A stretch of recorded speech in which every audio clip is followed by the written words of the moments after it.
ప్రియులారా, క్రిస్మస్ యొక్క శుభములు, శుభాశీర్వాదములు మీకు, మీ కుటుంబ సభ్యులందరికీ సమృద్ధిగా కలుగునుగాక.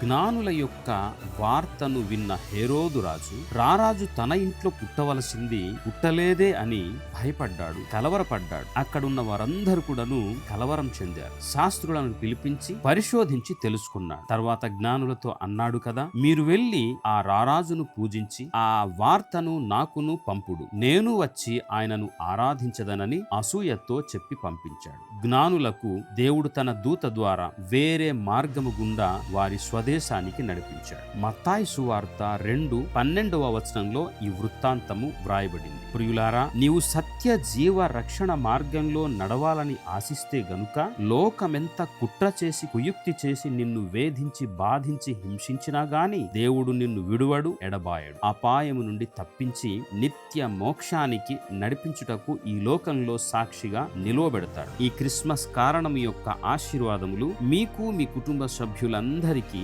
రక్షకుడైన యేసు ప్రభు సమృద్ధిగా అనుగ్రహించునుగాక. దైవాశిష్యులు.